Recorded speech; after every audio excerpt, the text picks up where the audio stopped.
You could make an argument that he's a buy. Yes. Like Michael Wilson was a year 3 breakout wide receiver, and people don't want to say that he was a year 3 breakout wide receiver. It's very odd. We can throw all these guys into a bucket, right? Michael Wilson, Parker Washington, Jalen Coker. For whatever reason, because their breakouts happened later in the season, people aren't buying it. Second half of the season, things are going to revert back to my expectations. No, they're not. And to invoke what Marvin Harrison was as a prospect, tear it up, throw it in the trash. We've seen him for 2 years as an NFL receiver, and we've seen Michael Wilson, because everybody focused on how much it was an indictment of Kyler Murray, but it was also an indictment of Marvin Harrison, the numbers that Michael Wilson was able to put up. And nobody in that building is going to expect Marvin Harrison to start playing like Michael Wilson. I mean, that's the guy.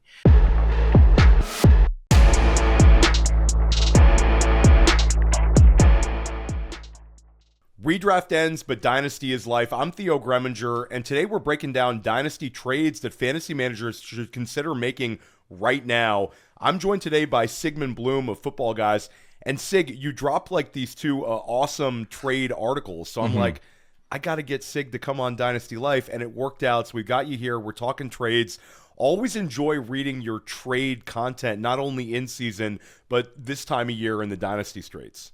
Yeah, I think that, and I've got 2 more coming out at footballguys.com this week, now that the free agency dust has settled. But the idea is, if you're a Dynasty player, this is the time when your values might be most different from your league mates. So it's the easiest time to get trades done, including the trades. I used to write my column every week during the seasons called Buy Low, Sell High. But these days, Theo, it's more like buy high, sell low, because everybody understands skating to where the puck's going to be.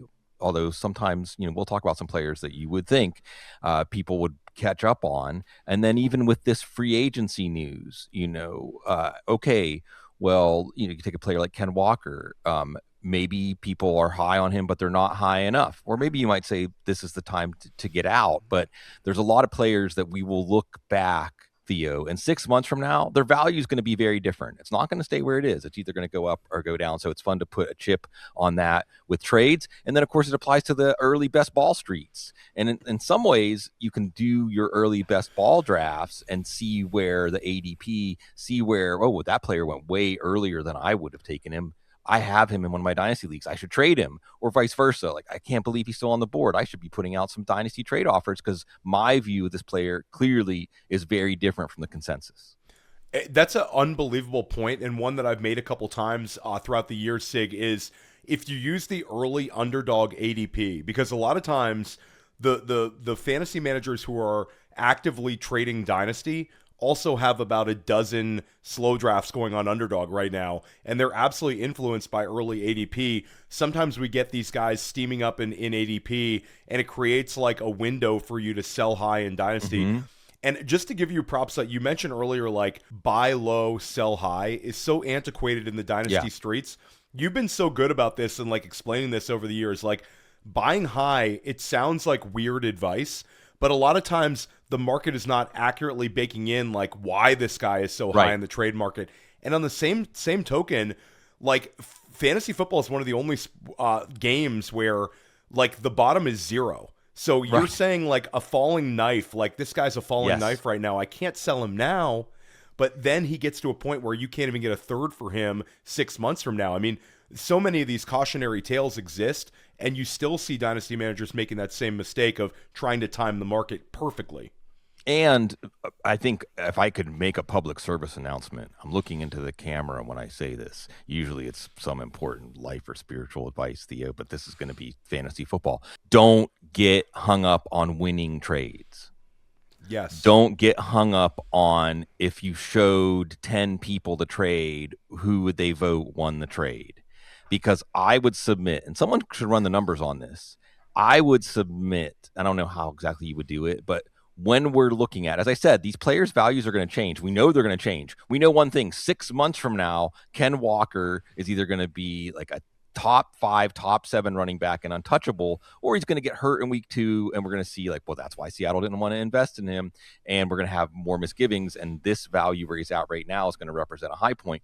The point is this: usually at any point in time when it comes to these dynasty trades, 90% of the trades are going to be a win and 10% are going to be a loss or less. In some cases, Theo, you might even say 100%.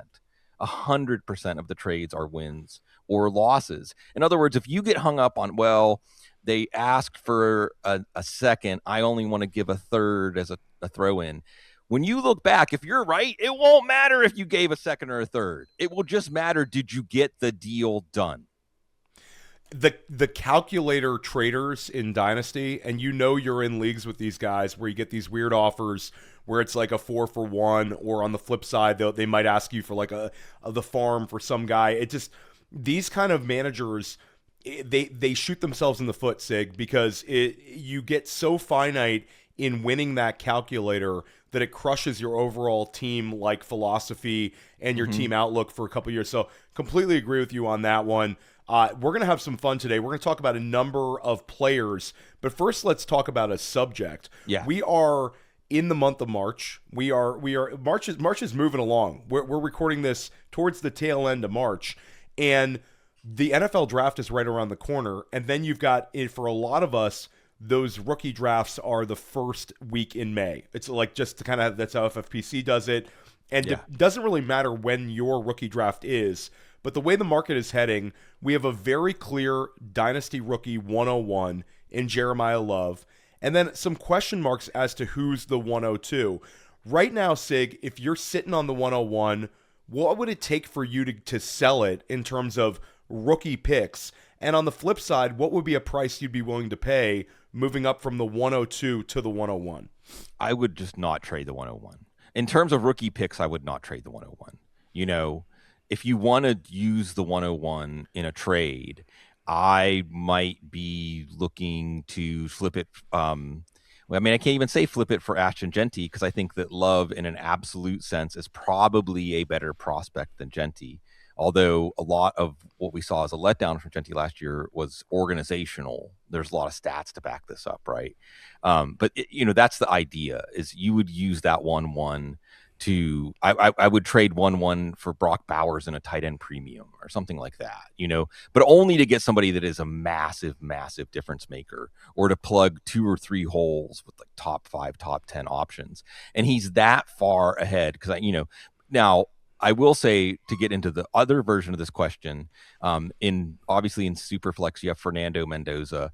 I think he could be an excellent NFL quarterback and a winner. I don't know if it's going to translate to the kind of fantasy numbers that move the needle for us, at least not in the first 2 or 3 years. But there is Carnell Tate, and I know that certain people that I respect a lot in the draft scouting community really like Carnell Tate, and they see him as an alpha. They see him as a wide receiver that can work all 3 levels of the field, a wide receiver that can win with route running, a wide receiver that has more than enough traits to unlock, to add value to his skills. So that becomes a more interesting situation. But if someone came to me and they said, someone's asking for the 102 and 2027 first and a 2028 first.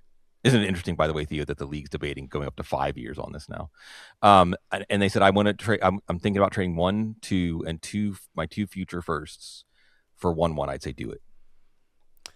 I don't know if I think that 102 and the power of the 2027 first right now, like the idea that the 2027 first is going to be this unbelievable class of players. I think 102 and 2027 1 gets it done for some dynasty leagues. You throw that 2028 in there too. That sort of speaks volumes about your hype and your sort of optimism for Jeremiah Love coming in and being, Sig, the way you're framing it, maybe a potential 101 in redraft at some point in the near future. Bijan Robinson, right? Yeah. Here's something to consider about Bijan Robinson, and consider this about Ashton Genty too, because this is roughly the caliber of prospect we're talking about. Bijan Robinson has been rowing upstream against poor quarterback play, against poor coaching, against sharing with Tyler Algier, and nobody is disappointed. If they would have given up 3 firsts for Bijan Robinson, no one's disappointed. We haven't even seen his best football yet. We haven't even seen it yet. Okay? Ashton Jeanty, I think same thing. Now that you actually have competent coaching and competent quarterback play, now you're going to start to see what he's capable of. So I think this is, or even Jahmyr Gibbs. What was Jahmyr Gibbs going, second or third in the rookie draft? Again, nobody that traded up for Jahmyr Gibbs overpaid. I don't care. I don't care what the other side of that trade was. Everybody who traded up for Jahmyr Gibbs is happy. Everybody who traded up for Bijan Robinson is happy. Jeanty, we will see. Love, I think that now people are wising up. And then again, that drop off to the second, third tier, with the exception of maybe Tate, is the reason it's going to be a lot harder to get him. Love the take, and I think Carnell Tate's been a player that I've been extremely high on as well. Good to hear you are as well, Sig. Let's talk about De'Von Achane, a player that I've been huge on for years. I have a ton of Dynasty exposure to, and the vibes are not so good with him. He's coming off of an unbelievable season where he went north of 1,300 rushing yards, continued to be one of the best pass-catching running backs in the NFL, dynamic young player. But the offensive ecosystem in Miami, it's Malik Willis, a quarterback who, shout out to our friend Rich Hribar, he loves to cite the lack of checkdowns in the limited sample size for Malik Willis, a player that I know the two of us think could score some fantasy points in his own right. But now you've got De'Von Achane with a quarterback who doesn't necessarily seem like a checkdown type, and you lose Mike McDaniel, a head coach that schemed so well for him throughout his entire career. Where are you at with De'Von Achane, the dynasty asset, heading into really a big year for him? This is last year in Miami potentially, unless they franchise tag him. I think this is one of those situations where maybe the market is overcorrecting, because I think you're right. Just the Mike McDaniel factor is one that should make us temper expectations, and then a somewhat desolate offensive environment around him, including a quarterback who can take rushing touchdowns away from him by scoring himself. However, there's a glass half full take here that De'Von Achane, despite being undersized for an NFL feature back, became one and held up and produced as a runner, produced as a receiver, was a foundational player in this offense. And Bobby Slowick worked with Mike McDaniel for many years. I want to say maybe they spent at least 4, maybe 6 years together. They spent many years together on the 49ers staff. The Dolphins promoted him to offensive coordinator. So here comes John Eric Sullivan and Jeff Hafley. They're doing Packers South, right? They're going to bring in somebody from the Packers bloodstream coaching tree. No, they're going to keep Bobby Slowick. And that tells me that a lot of the concepts, a lot of the respect for De'Von Achane as the foundational player in this offense is not going to go away. I don't think there's as much transition here. And remember, Tua Tagovailoa, the way he was playing, he wasn't supporting this offense either. So maybe Malik Willis could actually make it a better offensive environment for him, or at least cancel out the loss of Mike McDaniel. So I do think that it's probably a buy moment or a hold moment for De'Von Achane, because that pessimism has already gone through the hive mind in a wave, but I think it may be a little bit of an overreaction. Yeah, and I think a lot of the pessimism is not just quite factoring in just how talented he is and giving a lot of his success to kind of a scheme-based. I think De'Von Achane, like you said, this might be the time to buy, especially when you add in the lack of running back quality in this rookie class. So I think it's time to kick the tires. You might have some De'Von Achane dynasty managers who are a little bit nervous about this offseason. You might have a window that didn't exist at any point in his career and really might not ever exist. It's sort of the nonsense season, Sig, that's factoring it in. So I agree with you. Just based on some of the trades I've seen with De'Von Achane, and based on just seeing him listed as a, hey, I'm interested in selling De'Von Achane more often than I would have imagined this offseason. So we'll keep an eye on that one. Sig, what do you guys have going on over at Footballguys right now? Yeah, our rookie guide is updated for the combine. It's free. It's beautiful. It's a combination of all the great brain trust at Footballguys, and this is the time to start to get familiar with these players, even if you don't have any dynasty leagues. Although I'm not sure why you're watching the show if you aren't. Yeah. But just the rookie fever and understanding all the plots going into the draft as it unfolds, it makes it a very rich experience. And again, I'm going to be doing 2 more articles like this, that after free agency, what are the moves that you should make? But the thing is, all of these players we're going to talk about, the windows to buy and sell are longer in the off season. So sometimes you can build up negotiations, lay the groundwork, maybe come back in a few weeks. That's part of the fun of having a dynasty team. Yeah, a lot of times that's another dynasty theory call, Sig. A lot of times you can think back on some trades you've made, maybe with league mates that you've had for a while, where there's like long negotiations, and then you realize that this manager wants this asset. Maybe you go back and forth a couple times, and then you finally reach an agreement, and you've got that magical time that is the actual dynasty rookie draft, which influences so many trades. So it's a great time of year to be pulling off trades for sure. One player you listed as a buy very early on this offseason was Justin Herbert, and you are extremely enthusiastic about him in a Mike McDaniel offense. Sig, you had a sort of a price that I would have expected in a super flex format, but you also list a single QB price tag, and you were high on him as a single QB asset, which really makes a difference at the quarterback position. There's very few like needle movers in single QB that really can drive the success. You think Herbert could go to the moon with McDaniel. What are some prices you'd be willing to pay, and your enthusiasm level for him in this Mike McDaniel offense? I have Lamar Jackson in a Superflex league. I might be trying to trade Lamar Jackson for Justin Herbert and some other asset. If I had Drake May, maybe I would try to make a lateral move from Drake May to Justin Herbert. I just think that, and to unpack the case here again, if we're looking at Tua Tagovailoa as a redemption story, reclamation project for Atlanta, remember Mike McDaniel made him look productive enough, efficient enough to deserve the $50 million contract that Miami's eating right now. And isn't it ironic, too, that the Tagovailoa Herbert debate, of course, Miami chose Tua, and now McDaniel's going to get to work with that other quarterback who wasn't as polished or accomplished as Tua, but from a tool standpoint had a higher ceiling. And now we're starting to see that come to fruition.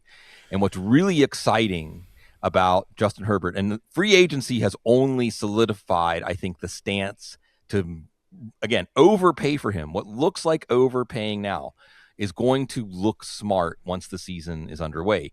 Because, first of all, remember, and this is why I invoke Drake May, there was a point, I think it was after Justin Herbert's second year, that he was seen as I think he went 3rd overall in redraft leagues, Theo. I mean, he was considered that promising. And that was before he was starting to be unleashed as a runner like we saw last year, okay?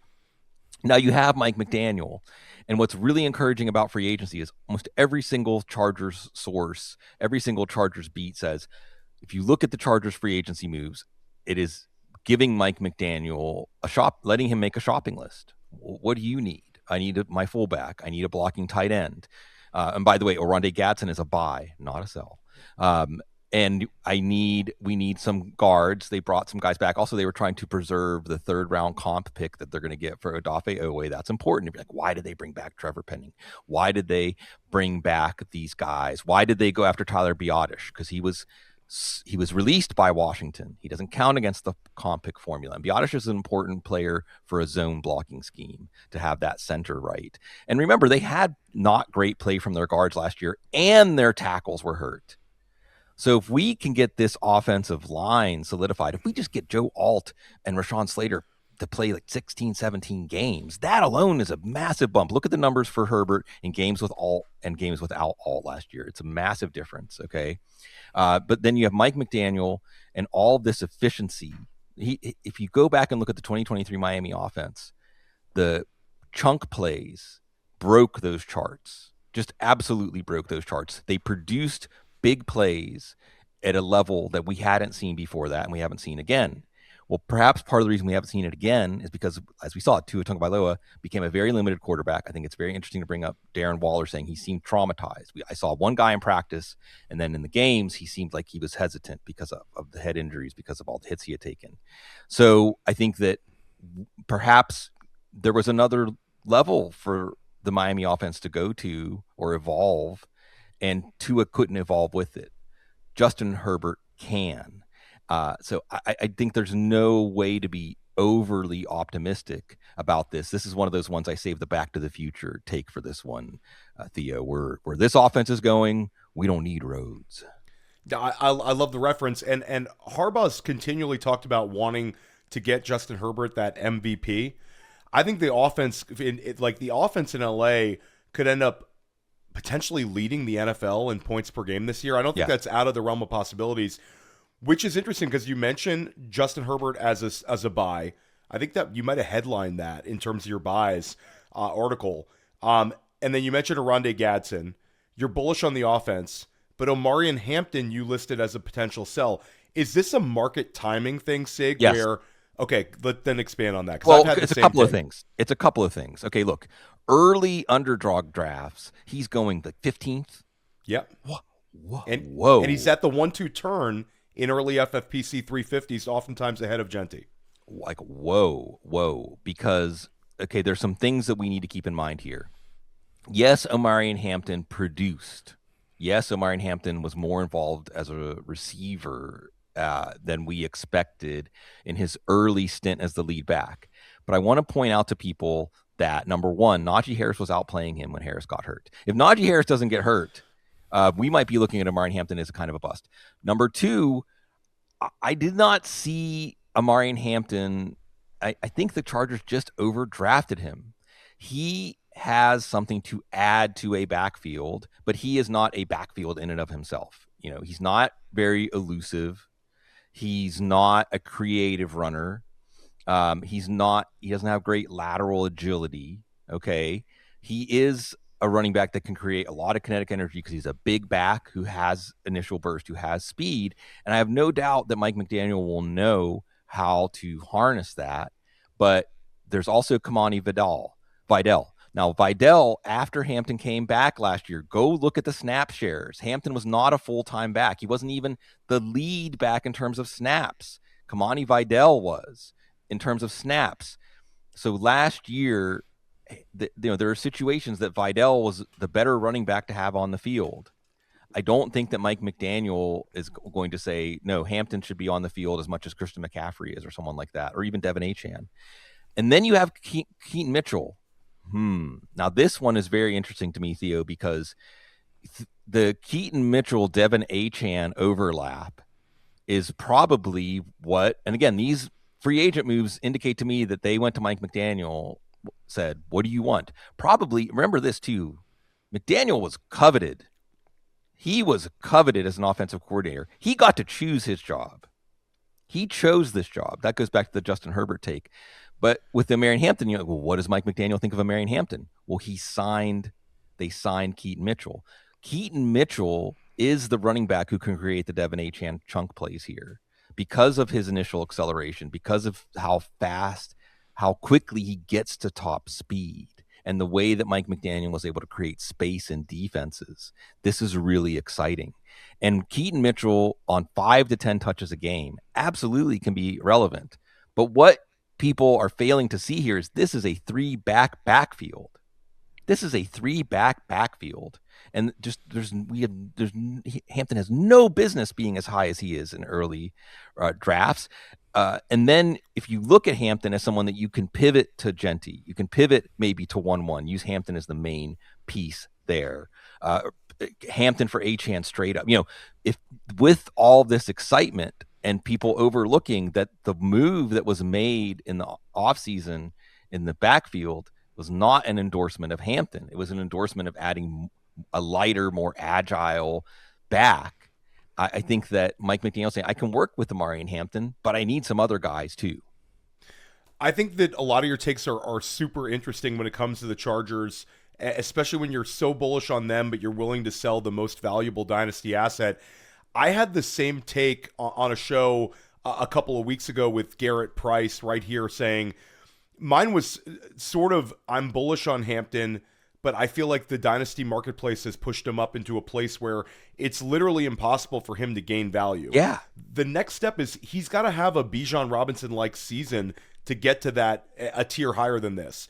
And for me, I don't see that. I think the market's treating him like he's going to give you a peak Jonathan Taylor type outcome, where I don't think he's got a 20-point per game scorer at any point in the next few years. So I think this is just a classic sell high, sell on the steam. And you made a couple of great points. I think like the power that Omarion Hampton has now as a trade asset, it's not theoretical. I traded the other day in a pretty high stakes FFPC redraft league. I traded Omarion Hampton with Sam Laporta and Jordan Addison, and I turned that into a Brock Bowers, and it was a couple of picks in the mix too. Sure. Yeah. But like I get the Brock Bowers asset. I trade the other manager the perception of I'm going to get a top 3 type running back. And I don't think a year from now he's going to like that trade as much. And I don't hate Laporta. I've plenty of Laporta. But to move from Hampton to Bowers, I think that sort of trade is out there. Omarion Hampton is your classic tier up guy where you can tier up to a really elite asset right now, or a tier down guy where, like you said, you might be able to get De'Von Achane plus right now in some of these leagues, not just a straight up pivot. So really interesting one there, Sig. Another high-end asset you talked about as a potential sell is Jalen Hurts of the Philadelphia Eagles, who's been an unbelievable scorer for us the last few years. Why the pessimism on the Eagles offense moving forward? Is this a tush-push take? Is this a general I'm not sure where you're going with this one, but I'd love to hear your thoughts. Well, it's a little bit of everything, okay? The tush-push issue is real. You know, if you look at the percentage of his value that came from tush-push touchdowns in the previous years, the prospect of him getting half or even less of those touchdowns going forward pushes him down a tier from the elite tier. He's no longer an elite fantasy quarterback, okay? Then you have, what would you, just knee-jerk reaction, Theo, is it less, the same, or more than 50-50 that A.J. Brown's traded before the season? I'd say more than 50-50. Okay, so that's, I mean, so now you're looking at him going in with DeVonta Smith, who is a buy, by the way, obviously. Now you have him throwing to just A.J. Brown and Dallas Goedert and maybe Hollywood Brown if he stays healthy. But to me, the canary in the coal mine here is the number of changes they've had at offensive coordinator.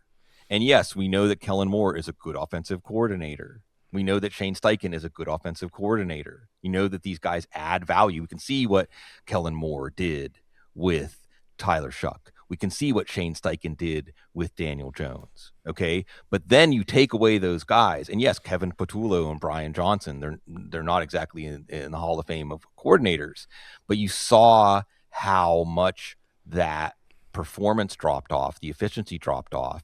The scary one here, and I did hear Lane Johnson say that they said Jeff Stoutland is going to stay on in some sort of capacity. But Jeff Stoutland, I mean, that's the guy. That's the Dante Scarnecchia. That's the Hall of Fame level offensive line coach. And everything the Eagles have done is hinging on that amazing offensive line they have. Now you have Lane Johnson, much like Jeff Stoutland is no longer the offensive line coach and may be there in some capacity. You know, Lane Johnson is getting on in years. He was hurt a lot last year. Lana Dickerson was hurt a lot last year. And there's murmurs, Theo, that maybe, and I'm just saying murmurs, rumors, whispers, that maybe you can't, like, Jalen Hurts as your quarterback doesn't give you a lot of flexibility as an offensive coordinator, if you see what I'm talking about here. So I think the perception of Jalen Hurts. So what we're seeing with these athletic guys, Kyler Murray, Anthony Richardson, Justin Fields, you know, because of the Konami code, what's up, Rich Hribar, because of that added value, it at some point it seems like, wow, what a thing to chase. This is why I liked stashing Jalen Milroe on as a second or third round pick last year, because a running quarterback doesn't even have to be more than a competent passer to be an elite fantasy quarterback. But as soon as their flaws as a passer become apparent, and offensive coordinators say, well, we can't really run an NFL pass offense with this quarterback, now you see them drop to or below that threshold of, are they even a starting quarterback? I'm not saying that's going to happen right away for Jalen Hurts, but I am saying that the perception of him as an NFL quarterback, his ceiling as a fantasy quarterback, or even the perception of the Eagles as one of the most fantasy-rich offenses in the league, I think all of those things are things to be pessimistic about right now. Yeah, and I think it's just the idea with Jalen Hurts. I don't think he's necessarily a sell to sell, but I think if people are still treating him as a locked-in top 5 scorer type, an edge pickup, and you're able to pivot off to another quarterback. Trevor Lawrence. I'm trying to trade him for Trevor Lawrence straight up, for instance. That's a great pivot, because the offensive environment, the sort of the upward trajectory versus a player who might be, somewhere in the middle and potential downside risk in Hurts. But let's expand on the DeVonta Smith one, because I don't know if this was your take, Sig, but I remember you maybe retweeted something and talked about it where internally Philadelphia views DeVonta Smith as a player who can do it all, who could absorb a Jackson Smith and Jigba. Exactly. That was your take. Okay, so I'm good on that. I'm glad I credited the right guy. And it wasn't in Matthew Berry and one of the Eagles writers for The Athletic both said that, and the name Jackson Smith and Jigba came up in both pieces independently. Yeah, I love that one. And do you see? So when you look at Philadelphia and they lose AJ Brown, are there scenarios where this Hollywood Brown signing, they just moneyballed wide receiver 2 and wide receiver 1 is going to be DeVonta Smith with about as high of a target share as he can possibly handle? Where this is important, you brought up trading for Brock Bowers, and I think that we need to include Brock Bowers in this conversation too. What Clint Kubiak did with Jackson Smith and Jigba, as we recorded, he just signed a $168 million 4-year extension. Congratulations to Jackson Smith and Jigba. Well earned. The route chart on the year, it's art, even though it just looks like a big smear over the whole field, because he was released from every point on the line and ran just about every route from those release points. So Clint Kubiak is going to do that with Brock Bowers. And what the Eagles are telling us are that we think we can do that with DeVonta Smith. We think that he has that kind of skill set where we can make him this foundational player and make it so that he's not in a static role in the offense. And then everybody else, just like we saw in Seattle's pass offense last year, everybody else is in a complementary role. Everybody else is a role player. But this is the guy we're looking at when we need a chunk play, when we need a first down, when we're trying to get in a good distance on first down, when we need someone to beat man coverage, we need somebody to get open. That's the kind of player that they see him as. So again, the optimism should be very high. The moment that A.J. Brown gets traded, DeVonta Smith's value is going to go up by 50%, but we may look back and say it should have doubled or tripled. Yeah, it's a great take and a very interesting one, and a player that we've seen have wide receiver 1 production. But I mean, the target share could just be insane, especially when you factor in Dallas Goedert. We sort of know what he is at this point in his career. He's going to be a player that I think would also benefit, but it could be a scenario where everybody's like, Philadelphia's going to draft a wide receiver in round 1. They might not. It might just be DeVonta Smith in like this JSN role, and then they add somebody fast in round 2 or round 3 and just roll out the offense. So really interesting stuff. Another player that you've been very high on for a while now, Sig, not just after he signed with Miami, but Malik Willis has been a player that, from a fantasy football lens, we've talked about this a few times, you love the potential. You think he's underrated as a passer. And a very simplistic take is, the guy's going to run for a ton of yards this year in Miami. He's a dynasty buy. And really, I think, again, Theo, his value's gone up. His value's gone up to a multiple of where it was at the end of the season, when it seemed pretty apparent that he was going to get a shot to start somewhere.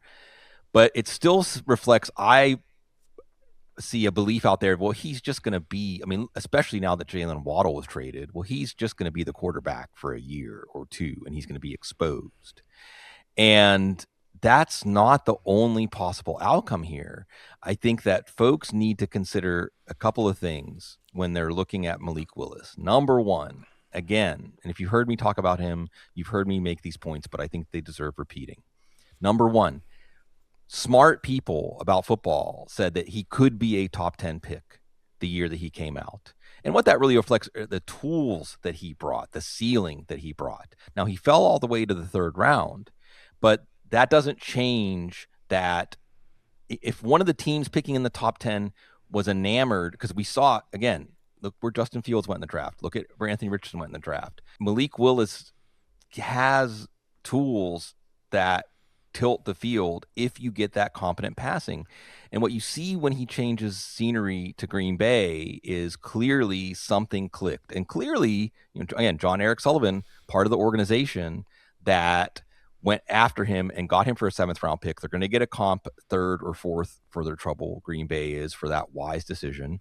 And then you see people that have been in the building with him, Jeff Hafley, wanting him to lead their team. They might be right. They might be right that this guy can be maybe not truly a franchise quarterback, but a long-term starting quarterback.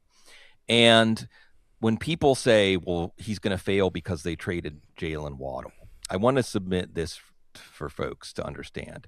In 2022, John Eric Sullivan, working under Brian Gutekunst, I don't know exactly how much John Eric Sullivan had to deal with these decisions. In 2022, they trade in the offseason, they trade Davante Adams to the Raiders. In 2023, in the offseason, they trade Aaron Rodgers to the Jets. Now, Jordan Love has been developing for a few years. Okay.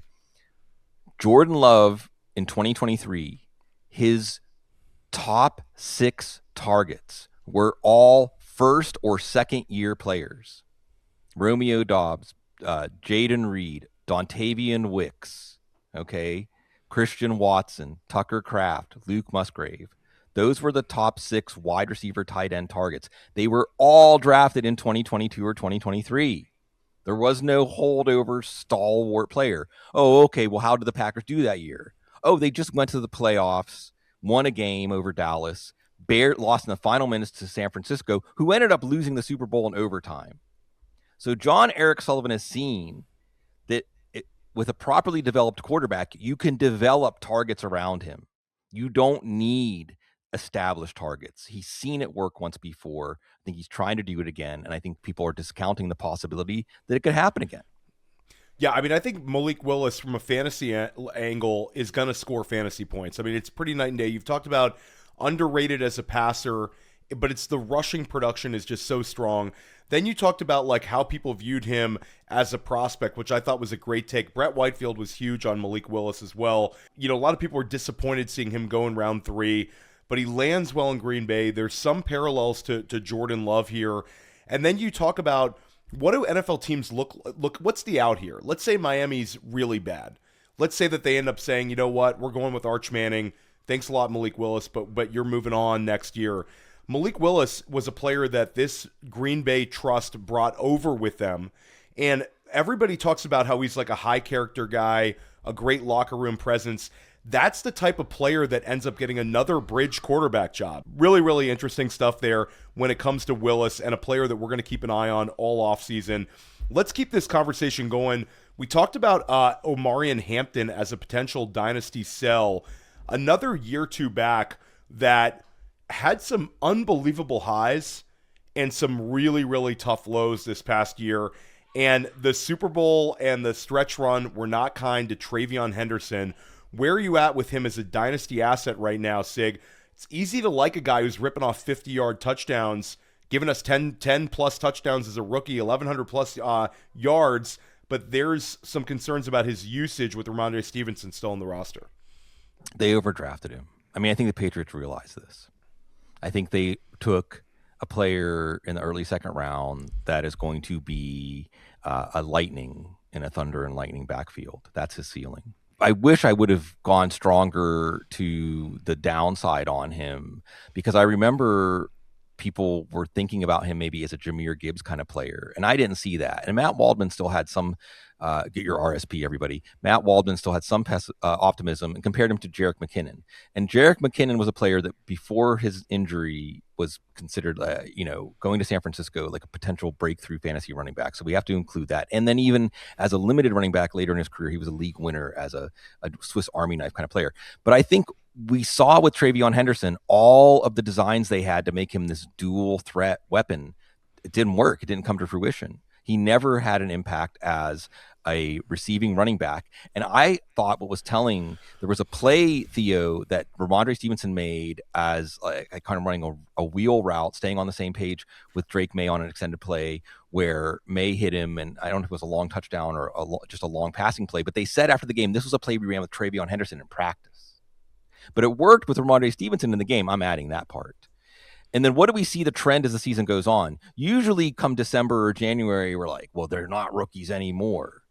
They barely even wanted to play TreVeyon Henderson when they knew it was lose or go home.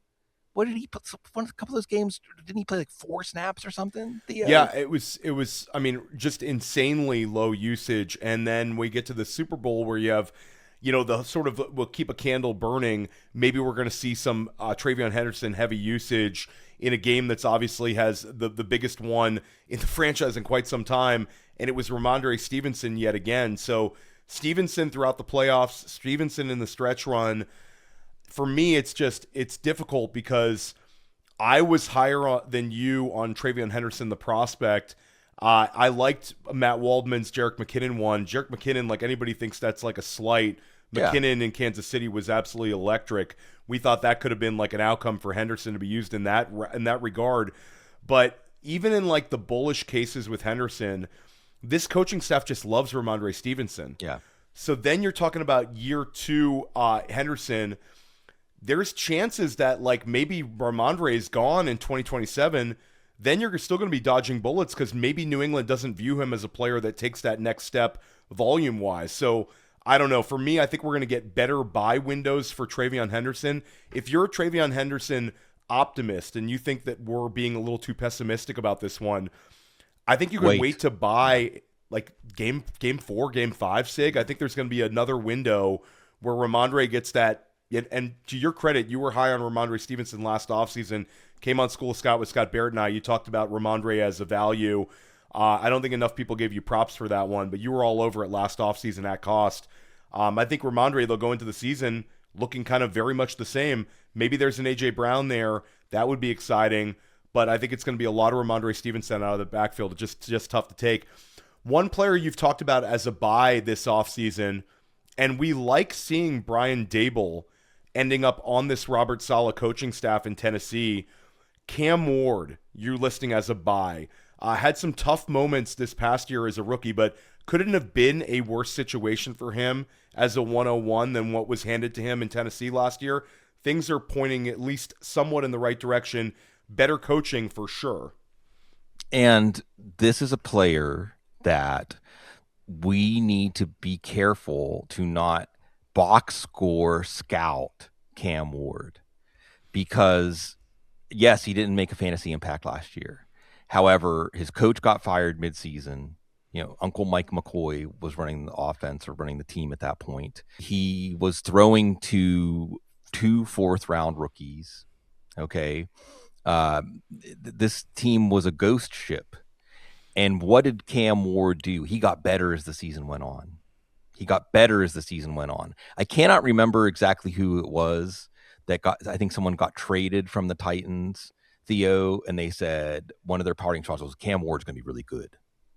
And Brian Daboll, who like Mike McDaniel was a coveted offensive coordinator candidate, said he took this job to work with Cam Ward. Okay. Now you're adding Wan'Dale Robinson. Calvin Ridley's going to come back. I think that may have something to do with Cam Ward, Theo. I think that Calvin Ridley was due $19 million. There was no way he was going to get that. The two sides met in the middle. I'm still trying to find the exact numbers, but it looks to me like the Titans agreed to guarantee like $3 or $4 or $5 more million of his deal, but then it was a pay cut all the way down to that level. But they didn't just say take it or leave it. You can either get what you're guaranteed this year or we're cutting you. they said, well, we'll give you a little bit more, but not what you were originally promised in the contract. And he decided to stick around instead of trying to go into the open market and see what he was worth.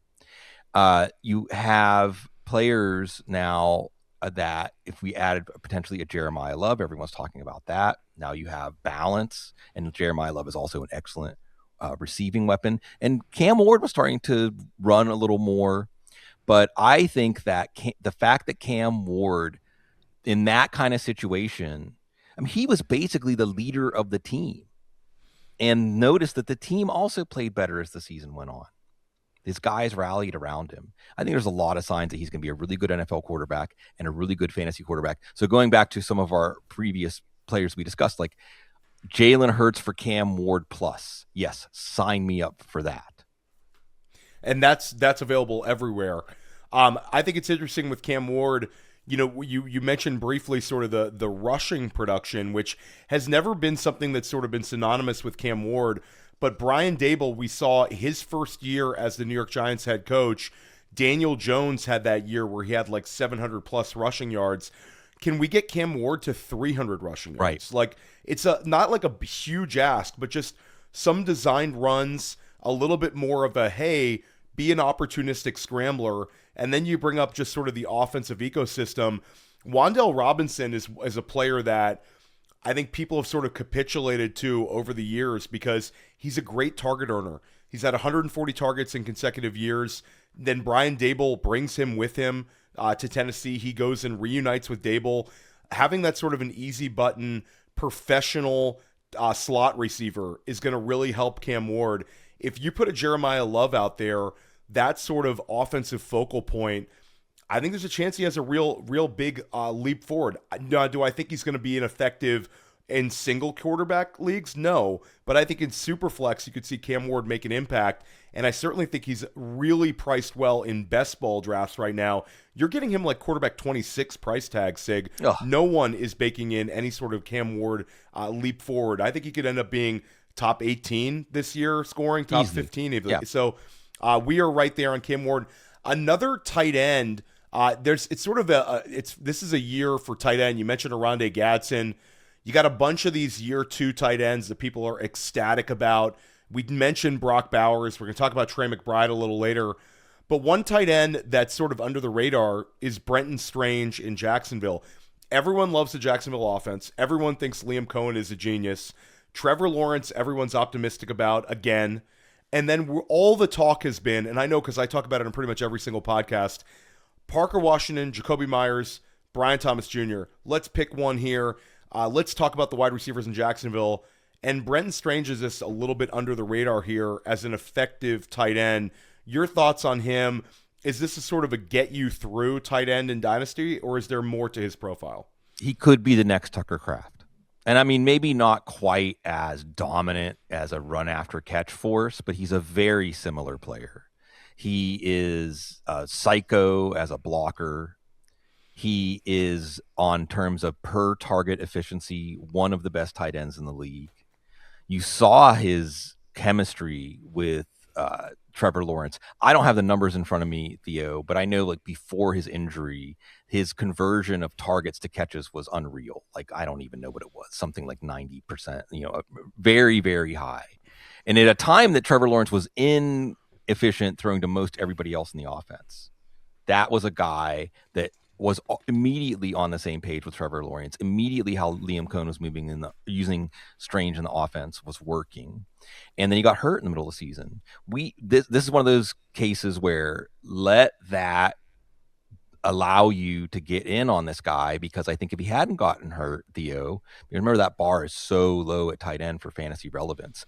So he doesn't have to, as Tucker Kraft showed us, as George Kittle has shown us, you don't have to get north of, say, 90, 95 targets to get into that top 6 tight end range if you are a highly efficient, big play tight end. And I think that Brenton Strange can be that because, like Tucker Kraft, his primary value is as a blocker, but we're all learning that he's a lot better as a receiver than anybody expected. Yeah, it's a very interesting player. I know that like Ryan Heath's been high on Brenton Strange. We've talked about him for a while now. Love the Tucker Kraft comparison because Tucker Kraft, it was a similar sense. The target volume will be higher in Jacksonville. The overall pass attempts will be higher, but it's the idea of receivers cannibalizing one another and a tight end emerging as the like kind of the leader of the pack. Mm-hmm. I think it's there. You've also got, they lose Travis Etienne, who was a 300 touch running back this past year. Now it's going to be Bashal Tutin with Chris Rodriguez, however you want to shape that out. But there's not a running back on the roster that looks like a 300 touch guy. So the offense is going to be really good, but it could be a little bit different. And one of those range of outcomes is Brenton Strange taking a big step forward. So I really like that one. Another player who's very much under the radar, and it's sort of like that wild Carolina LA Rams wild card game didn't happen. Jalen Coker, it's like Jalen Coker was so good in that game, and now he's just sort of out there, Sig. The ADP's moved up, like, he's not as cheap as last summer where he was kind of free at this time, but the undrafted free agents, you've talked about how it takes them a while to sort of break through. We are here. Dave Canales loves Jalen Coker, but I don't think the Dynasty community and certainly the best ball community love him as much as they should. It's a bit perplexing because the last I looked at Underdog, Theo, I think Tedero McMillan's around the 30s, mid 30s, and Jalen Coker was like 118. That don't make no sense. The two games at the end of the season, the last game of the season against Tampa and the playoff game, when Jalen Coker finally got up to that 88, 90% threshold of snaps, a starter, which, again, Dave Canales said he's our wide receiver too. After the season, he said that. He outproduced Tedero McMillan in those two games, decisively in the playoff game, a 9 for 134 and a touchdown. And what you have to consider on top of that is that Tedero McMillan will continue to draw the best outside boundary length, physicality, speed corner. Okay, Jalen Coker, he's going to get moved around. He's probably going to take some snaps at the slot. Remember, whenever Adam Thielen got traded, we thought maybe that was wheels up for Jalen Coker. Then he had that quad injury to open the season. It was kind of out of nowhere. Like, we thought he was going to get to take off, and then he missed. He went on IR with a quad injury. By the end of the season, he had taken off. And the last thing I want to add here, and what I expect, and I believe that the Panthers are making these moves. I'm not sure. I'm only 97% sure of anything at this point, Theo, because of my brain. But I'm pretty sure that the Panthers are going to allow Bryce Young to throw downfield more often, and especially when you look at that first game against the Rams, when they beat the Rams at home during the season. They dialed up two different 4th down and short deep balls that were both successful in that game. That was the difference in the game. And if you look over the second half of the season and you look at that wild card loss, the chemistry between Bryce Young and Jalen Coker on deep balls is just the stuff that fantasy dreams are made of. Because Jalen Coker, even though he's a little bit undersized, you can see that he can beat press coverage. He can get the releases. He can find the lane that he needs. And then the acceleration and Bryce Young being able to drop that ball in the bucket, they've got that down pat. Now, if Coker's on the field more often and they're dialing up more of these plays, and we can talk about Jonathan Brooks as another guy to buy, by the way. I think that you're going to see, and one of the things that I think is an overarching theme of a lot of these, Theo, is that certainly by camp, but maybe before then, you're going to see the perception of these players change. You know, already Jonathan Brooks, I'm turning this into Jonathan Brooks' take, but I think it's important to understand that we already heard that Jonathan Brooks is looking magnificent in his recovery from his second ACL tear. And it's easy to forget that he's going to have a year and a half plus. He's not going to be someone coming back only a year or less than a year off of that ACL tear.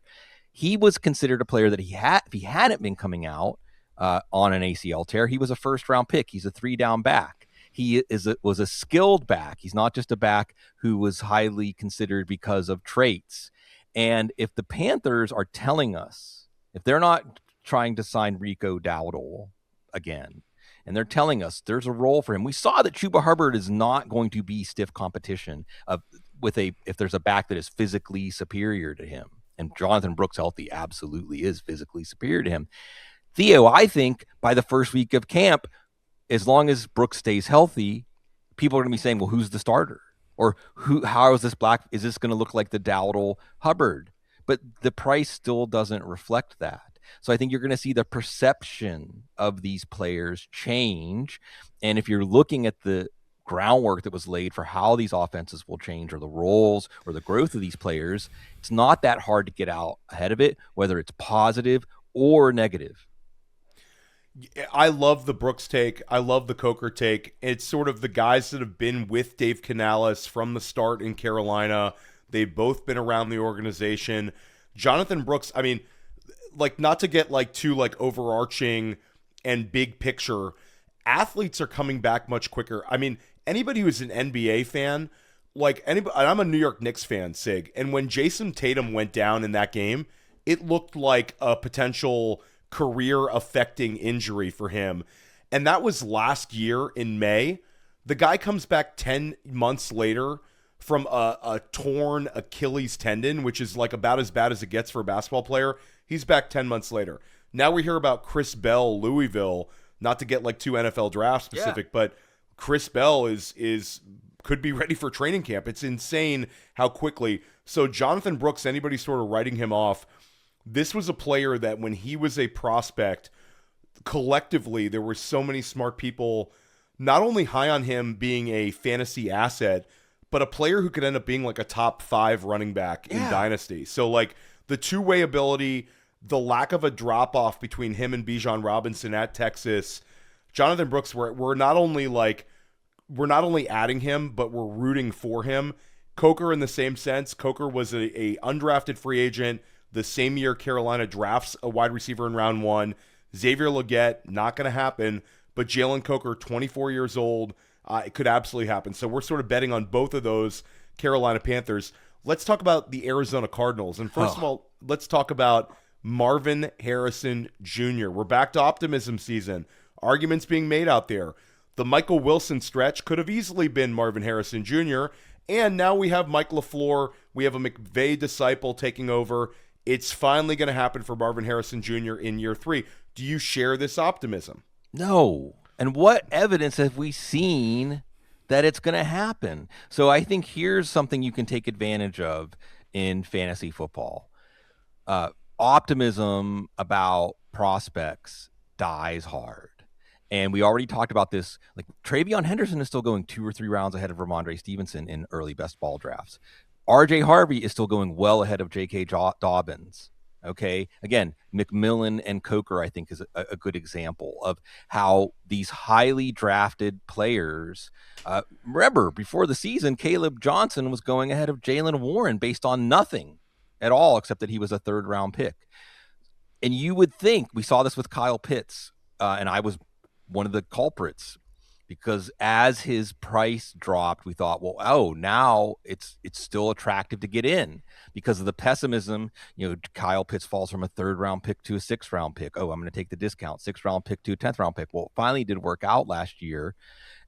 And I think that kind of level is where we would have to get with Marvin Harrison before he's a buy, because Michael Wilson just flat out outplayed him. And Theo, I think we could easily see Michael Wilson get an extension at some point, or you could even just hear the Cardinals brain trust talk about, we want to get Michael Wilson extended. And again, the perception of Marvin Harrison will flip immediately. And now as a guy that, like some of these quarterbacks, he has to earn his way, redemption, reclamation back to what he was once thought to be, because he's not showing it. The other thing is, and I'll throw Trey McBride, because we're talking about the Cardinals here. I mean, Trey McBride's value just cannot possibly get higher. I mean, it's just, there's between the Jacoby Brissett, an inordinate amount of attempts. And again, Marvin Harrison not exactly being a wide receiver 1. Yes, Michael Wilson came on, but Trey McBride was a primary target in the way that we love tight ends in an offense that was facing a lot of prevent defenses. And yes, we did see that the touchdown issues were Kyler Murray based, not Trey McBride based. But there's just no way. Like if I could flip Trey McBride, so if I sent Trey McBride for Brock Bowers and someone came back, well, you have to throw in your 2nd round, done. 2nd round pick, fine. You got to throw in what it's done, as long as it's not an important piece, even though McBride's going ahead of Bowers. But with Marvin Harrison, I think that It's just so clear based. I mean, he wasn't even remotely worth a 6th-round pick last year. Michael Wilson is back. Michael Wilson is not going away. Trey McBride is still the initial target. That so many people are holding on to that tells me if you have Marvin Harrison, you can still get something of value for him, because there are some people still holding that candle that he's going to be the player we thought he was going to be. It's not going to happen. Well, one of the interesting takes that we've seen out there, I know specifically to Dynasty, reflective to the class, is, trade this rookie pick and go get yourself Marvin Harrison Jr. because he is a better prospect than, let's say, Jordan Tyson. So I'm going to take my 105 and I'm going to instead just go get Marvin Harrison Jr. with the pick. I've heard that take going out there a lot, Sig. It's sort of it's an interesting take out there. The Michael Wilson one's interesting. I think Michael Wilson, you could make an argument that he's a buy this offseason because the market's not, and we saw it last year when Michael Wilson was a year 3 breakout wide receiver, and people don't want to say that he was a year 3 breakout wide receiver. It's very odd, and you're seeing some cheap deals go down for Wilson right now. People think that they're selling high. Michael Wilson's earned himself another big contract. Free agency for Michael Wilson, if he does go to the market, there's going to be a number of teams trying to sign him if Arizona doesn't re-sign him. And we can throw all these guys into a bucket, right? Michael Wilson, Parker Washington, Jalen Coker. For whatever reason, because their breakouts happened later in the season, people aren't buying it. Second half of the season, things are going to revert back to my expectations. No, they're not. And to invoke what Marvin Harrison was as a prospect, tear it up, throw it in the trash. We've seen him for 2 years as an NFL receiver, and we've seen Michael Wilson, because everybody focused on how much of it was an indictment of Kyler Murray, but it was also an indictment of Marvin Harrison, the numbers that Michael Wilson was able to put up. And nobody in that building is going to expect Marvin Harrison to start playing like Michael Wilson. I mean, that's the guy. So I think that there's a stubbornness in the fantasy football hive mind that you can take advantage of when they want to ignore evidence and they want to hold on to their prior belief and say, no, that's going to be right. We just need to wait one more year. Yeah, I absolutely love it. One question I love to ask my guests when we're talking trades, and we'll end the show with this one.